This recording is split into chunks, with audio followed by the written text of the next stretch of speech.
허난서론은 조선 중기의 여성 시인으로 여성에 대해 관대한 집안에서 자라왔기에 남자 형제들과 교육을 함께 받을 기회가 많았습니다.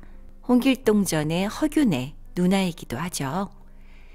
하지만 여성의 재능을 인정하지 않는 이 시기에 그녀의 결혼 생활은 그녀를 불행하게 했습니다.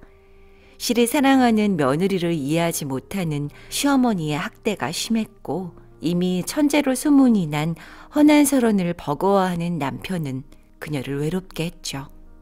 게다가 그녀는 2명의 아이를 잃었고 배의 아기까지 유산하게 되면서 그녀의 고통과 심정을 담은 시들이 많이 나올 수 있었던 게 아닐까 생각이 듭니다. 그럼 그녀의 일상과 심정을 엿볼 수 있는 시 몇 편을 읊어드리겠습니다. 한. 저에겐 3가지 한이 있습니다. 첫째는 조선에서 태어난 것이고, 둘째는 여자로 태어났으나 아이를 갖지 못한 것이며, 셋째는 수많은 남자 중 김성립의 아내가 된 것입니다.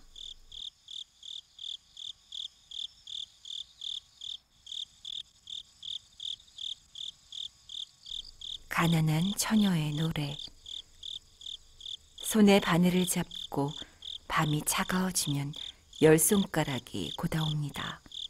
남을 위한 혼수 옷만 지을 뿐 해마다 독수공방 신세네요.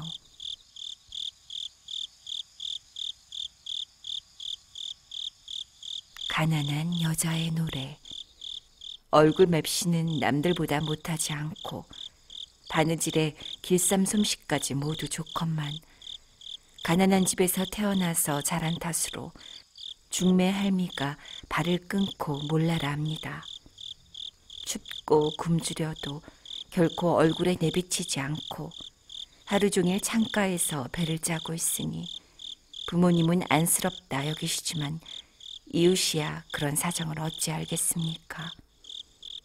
밤이 깊어도 짜는 손을 멈추지 않고 짤깍짤깍 바디소리, 차가운 울림. 배틀에 짜여가는 이 비단 한 필은 필경 어느 색시의 옷이 될까요? 가위로 싹둑싹둑 옷 마를 때면 추운 밤에 손끝을 호호 붑니다. 시집갈 옷, 삭바느질에 쉴 새 없건만 해마다 독수공방을 면할 길이 없네요. 아들, 딸을 여의고서. 지난해에는 사랑하는 딸을 잃고 올해에는 사랑하는 아들까지 잃었습니다.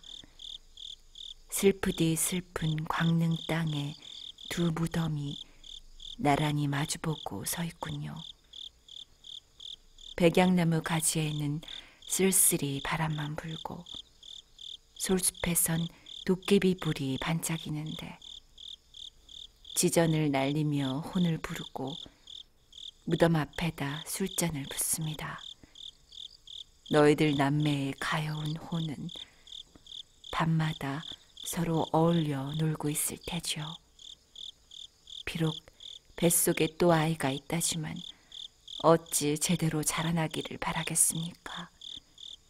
하염없이 슬픈 노래만 부르며 비눈물 슬픈 울음을 속으로 가만히 삼킵니다.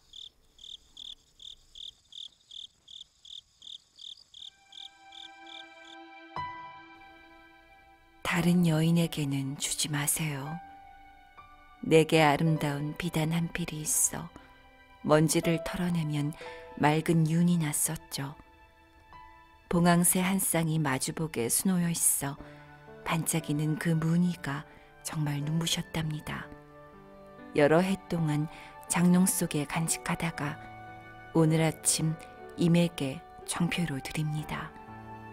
임의 바지를 짓는 거야 아깝지 않지만 제발 다른 여인의 치맛감으론 주지 마세요.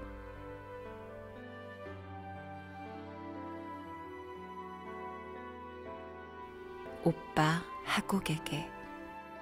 어두운 창에는 은촛불이 나직하고 반딧불은 높은 누각을 날아다닙니다.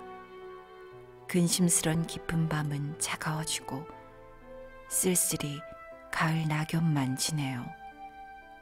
오라버니 계신 변방에서 아무런 소식 없어 근심스러운 이 마음을 풀 수가 없습니다. 아득히 오라버니가 계신 청령군을 생각하니 산은 비어있고 담쟁이 덩굴에 달빛만 밝네요.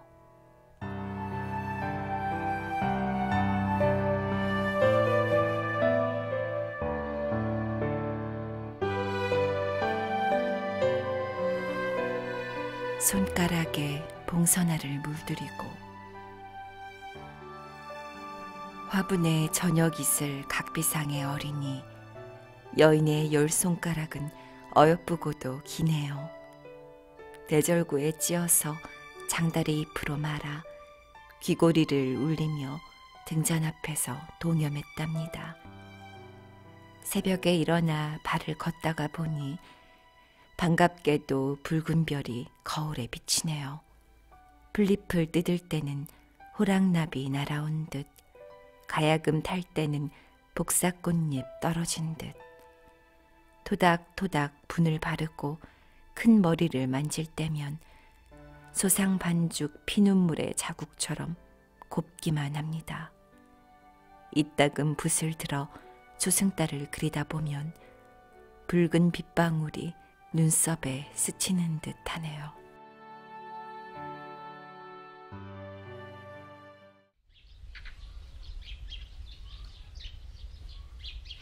사시사 봄편. 고요하고 깊은 정원에 살구꽃이 비처럼 내리고 목련꽃이 핀 언덕에서는 꾀꼬리가 지저깁니다. 수실로 꾸민 비단 장막에는 아직도 찬 봄 기온이 스며들고 향로에는 향내음이 하늘거리네요. 잠에서 깬 미인은 곱게 단장하고 고운 비단 옷에 원앙새 새긴 폐물을 찾습니다. 주렴을 걷고 비취 이불도 개어놓고 시름없이 검은고를 잡고 봉화국을 타봅니다. 황금 채찍과 화려한 안장을 얹고서 임께선 어디로 가셨나요? 정다운 앵무새는 이 창가에서 지저귀는데 불숲에서 놀던 나비는 연못으로 사라지더니 난간 밖 아지랑이 피어나는 꽃에서 춤추고 있네요. 어느 집 연못가에서 피리 소리가 흐느끼는데 금 술잔에는 달이 비칩니다. 밤새 홀로 잠 못 이루며 슬퍼하니 새벽에 일어나면 비단 수건에 눈물 자국만 가득하네요.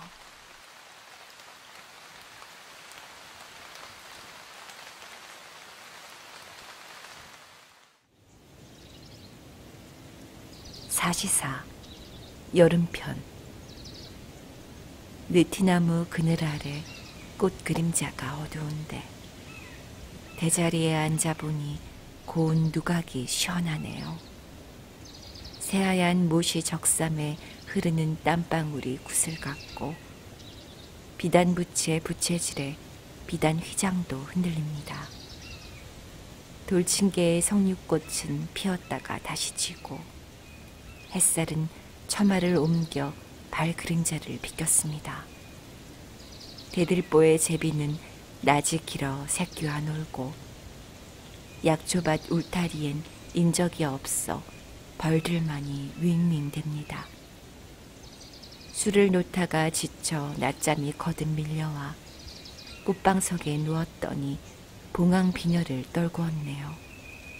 이마 위의 땀방울은 잠을 잔 흔적. 깨꼬리 소리는 강남 꿈을 깨워 일으킵니다. 남쪽 연못의 번들은 목남배를 타고서 한아름 연꽃을 꺾어 나룻가로 돌아옵니다. 천천히 노를 저어 채련곡을 부르니 물결 사이로 쌍쌍이 흰 갈매기가 놀라 날아가네요.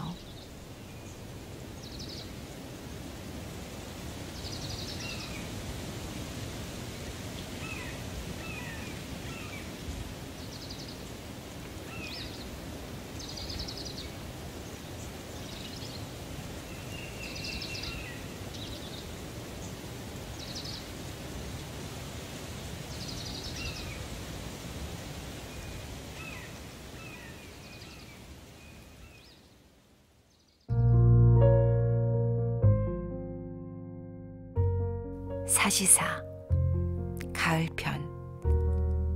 비단 장막으로 찬 기운이 스며들고 새벽은 멀었지만 텅 빈 뜰악에 이슬이 내려 구슬 병풍은 더욱 차갑습니다. 못 위의 연꽃은 시들어도 밤까지 향기가 여전하고 우물가의 오동잎은 떨어져 그림자조차 없는 가을. 물시계 소리만 똑딱똑딱 서풍을 타고 울리는데 발밖에는 서리가 내려 밤벌레만 시끄럽군요. 배틀에 잠긴 옷감을 가위로 잘라낸 뒤 임 그리는 꿈을 깨니 비단 장막은 허전하기만 합니다. 먼 길 나그네에게 붙이려고 이미 옷을 재단하니 쓸쓸한 등불이 어두운 벽을 밝힐 뿐 울음을 삼키며 편지 한 장 써놓았는데 내일 아침에 남쪽 동네로 전해준다네요. 옷과 편지를 봉하고 뜰악에 나서니 반짝이는 은하수에 새벽별만 밝네요.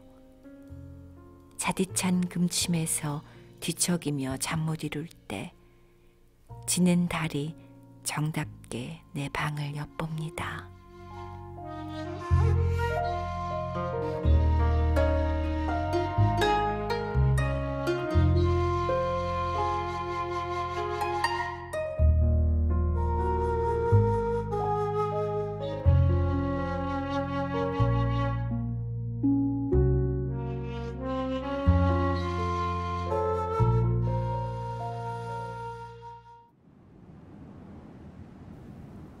사시사 겨울편. 구리병 물시계 소리에 겨울밤은 길기만 하고 비단 휘장에 달이 비치니 원한 금침도 싸늘합니다. 궁궐 까마귀는 두레박 소리에 놀라 흩어지고 새벽빛 누각에 젖어드니 장의 그림자가 어립니다. 발 앞에 시비가 금병에 물을 쏟으니 대야에 찬물이 껄끄러워도 연지는 향기롭습니다. 곱은 손을 호호 불며 눈썹을 그리는데 황금 새장 속의 앵무새가 새벽 서리를 싫어하네요. 남쪽 내 벗들이 웃으며 서로 말하길 고운 얼굴이 임생각에 반쯤 여였을 거랍니다. 숯불을 지핀 화로가 따뜻해 봉황 피리를 불고 장막 밑에 둔 고야주를 봄술로 바치렵니다. 난간에 기대어 문득 변방에 임 그리니 굳센 말 타고 창들며 청의 물가를 달리겠지요. 몰아치는 모래와 눈보라에 가죽 옷이 해졌어도 아마도 방 안에서 눈물로 수건을 적시는 이 사람을 생각하겠지요.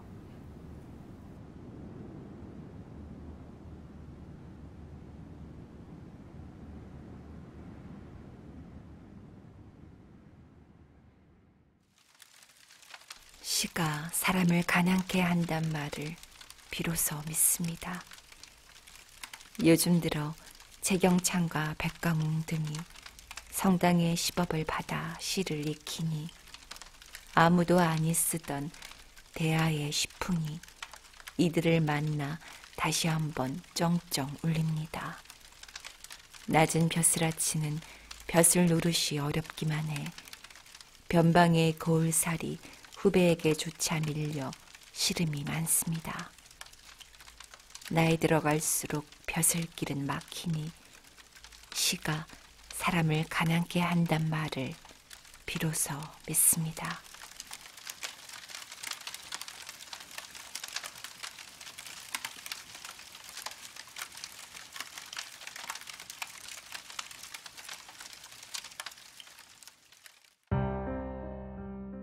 궁녀의 노래.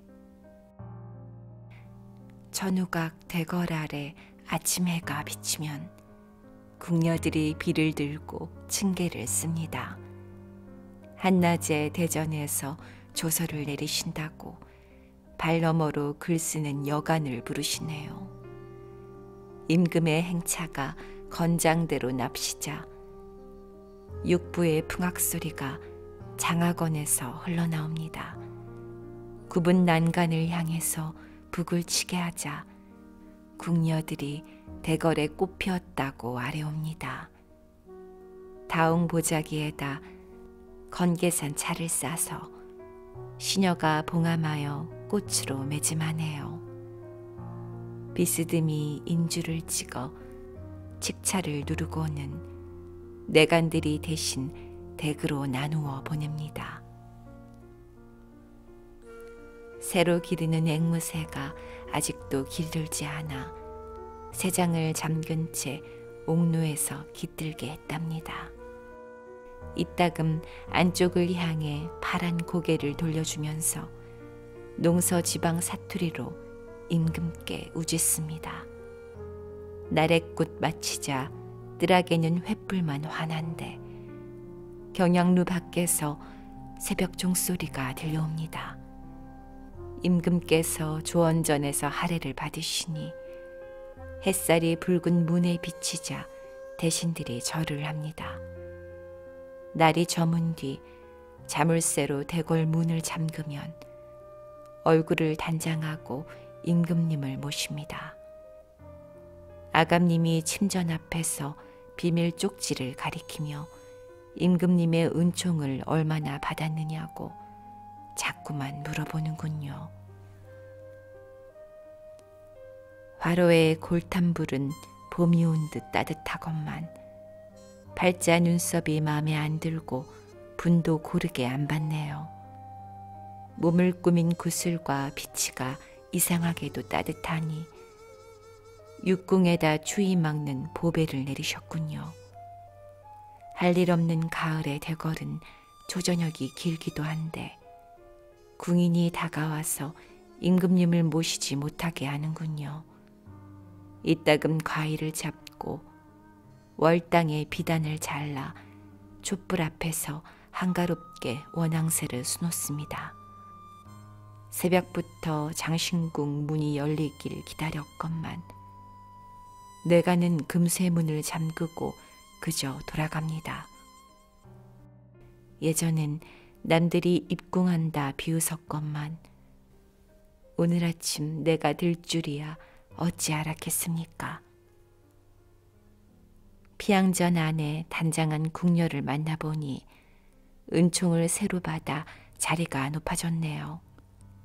임금을 모시고 검은고 한 가락 타고 났더니 나인을 부르셔서 오색 치맛감을 내리셨네요. 더위를 피해 서궁에서 조회를 마쳤는데 난간에는 팥주 새싹이 새파랗게 퍼졌습니다. 한가롭게 태일을 따라 바둑을 두고는 구슬을 새긴 옥비녀를 내기로 얻었답니다. 부엌에서 수라상을 차려 올리자 향기로운 과일과 어죽 사이에 머뭇거리시네요. 천천히 육궁을 불러 물림상을 나눠주시자 되물려서 당직든 나인에게 먼저 먹게 하네요. 싸늘한 대자리가 너무 차가워 꿈도 못 꾸고 비단 부채만 붙이며 날아가는 반딧불을 쫓습니다. 장문궁은 밤도 길어 달빛만 밝은데 서궁의 웃음소리가 바람결에 실려옵니다. 화려한 비단 장막에 붉은 비단 보료, 짙은 사향 내음이 은은히 몸에 스며듭니다. 내일은 꽃 구경하려고 가마를 가져다 놓고는 깔개에다 발까지 한꺼번에 손질합니다. 수전을 손질하고 연꽃을 심으라 분부하셔서 비단 상자에 받들고 대궐을 나왔습니다. 채색 적삼을 입고서 조서를 맞으려니 눈썹에는 아직도 졸던 자국이 짙습니다. 향로에다 불을 부어 재를 적시니 시녀가 단장을 마치고 경대를 덮습니다. 서원에는 요즘 임금님의 순행이 드물어 동소와 비파의 먼지가 쌓였답니다. 새로 간택한 궁녀가 임금님을 모시니 병풍을 둘러치고 합판에 은총을 내리셨네요. 날이 밝아 아감님이 어찌 되었냐 물으니 가슴에 찬 노리개 주머니를 웃으며 가리키네요. 금한장에 옷굴레 붉은 곱비를 느슨히 잡고 서궁에서 타고 나와 미안궁으로 들어갑니다. 멀리서 남문을 바라보니 치미선이 비껴져 햇살이 비치자 골룡포가 붉게 비칩니다. 서궁은 요즘 정사가 번잡해져 자주 소용을 불러 대궐문을 열게 합니다. 임금님 앞에서 촛불 받든 여간이 잠위원에서 물시계가 3번이나 울렸다 아래는군요. 밤이 되자 내시가 책을 끼고 들어와 서산을 뺏어 놓고는 접었다 폈다 하네요. 은근히 안쓰러워서 연꽃 촛불을 가지고 학사님 돌아갈 때에 상직방까지 배웅하였습니다.